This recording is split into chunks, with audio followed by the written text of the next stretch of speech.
السلام عليكم ومرحبا بكم معايا في قناتي عالم غزالة بالرادي. كي دايرين؟ لاباس عليكم؟ كنتمنى المشاهدين يكونوا كلهم بخير وعلى خير وبصحة جيدة.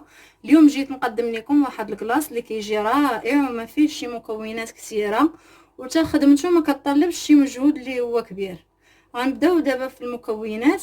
عندنا نص لتر الحليب، حك ديال نيسلي كراميل، 2 معالق سنيده، ساشيه ديال فلون كراميل، ساشيه ديال سيريلاك، و 600 غرام ديال كريم فريش. دابا غادي نبداو في الطريقه ديال الفلون. غنقولوا بسم الله على بركه الله. غنديروا ديك الساشيه ديال الفلون مع سنيده، دوك 2 معالق ديال سنيده. هاد 2 معالق ديال سنيده درناهم غير باش نخلطوا فيهم الفلون ما يتحببش لينا مع الحليب. كنعرفوا بان الفلون بعض مرات كيتحبب لينا مع الحليب، راحنا هنا مستعملنا السنيده حيت كلشي حلو، نيسلي حلو وسيريلاك حلو. انا استعملت هنايا غير هاد 2 معالق. غنديروا الحليب كاسرونه على هاد الشكل. غادي نخويو الفلون ديالنا،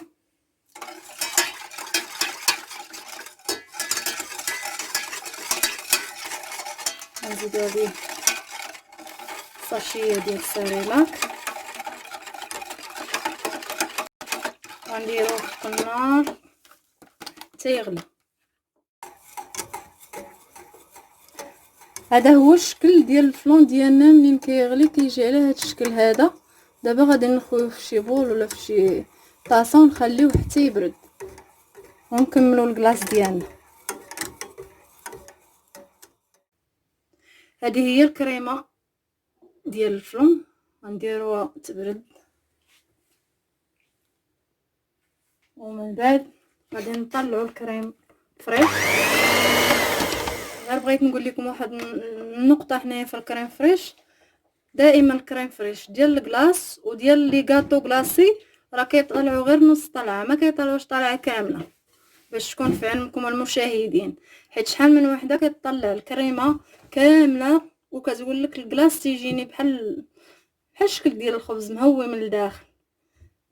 الكلاص كنطلعوا الكريمه نص طليعه. المشاهدين انا كنأكد على هذه النقطه هذه.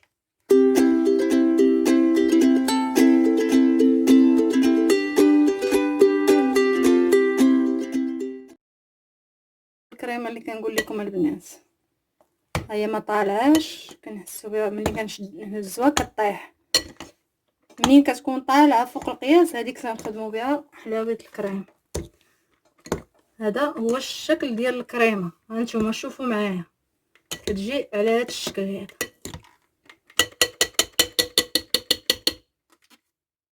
من بعد ما بردات لينا ديك الفلون ديالنا كنحركوه مزيان حيت غنلقاوه شويه شد راسو.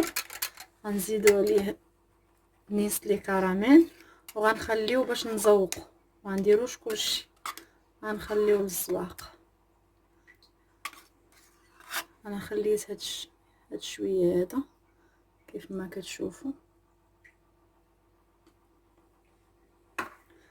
غادي نخلط هادشي كامل، نخلطو بهذا الشكل هذا بحال هكذا.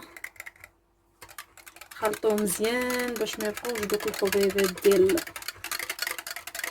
نيسلي كراميل.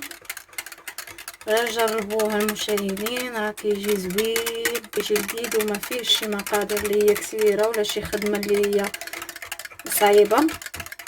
كيف ما شفتوا راه خدمته ساهله دغيا كيوجد. حاجه وحده اللي كتشد لك شويه الوقت هي ملي كتسناي الفلون ديالك يبرد. هذه اللي شي شويه كتشد لكم الوقت.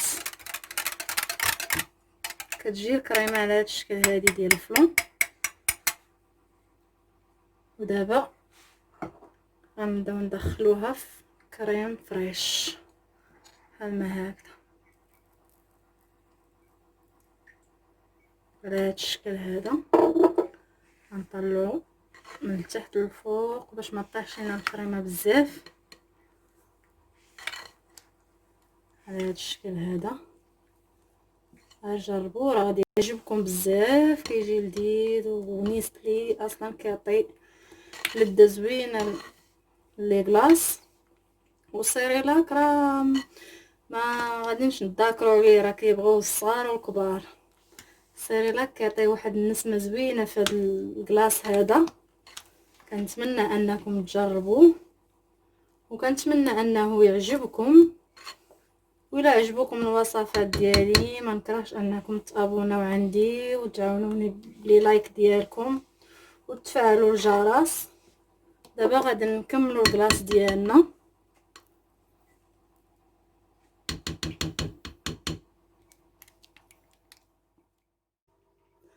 من بعد ما وجد الكلاص ديالنا اللي كيكون على هذا الشكل هذا، راه فيه واحد الريحه زوينه واللون ديالو كيجي على هذا الشكل. واحد صاحبتي حدايا قالت لي ما نتسناش تيجمد، انا ما كرهتوش غير يبرد وناكلو هكاك. انا خديت هذا السيليكون هذا عمرته باش نزوق، هو هذا الشكل هذا. ودابا غنديرو في المول وغادا نخليه يبات ليله كامله، ونتلاقاو مع الشكل النهائي ان شاء الله. النهائي ديالنا ديال الكلاص ديالنا كيجي على هذا الشكل هذا. كنتمنى انه يروق الاعجاب ديالكم. وإلا عجبكم الوصفات ديالي ما نكرهش انكم تابوناو عندي وديروا لي لايك، وما تنسوش تفعلوا الجرس باش يبقى يوصلكم الجديد ديالي. وبالصحه والراحه.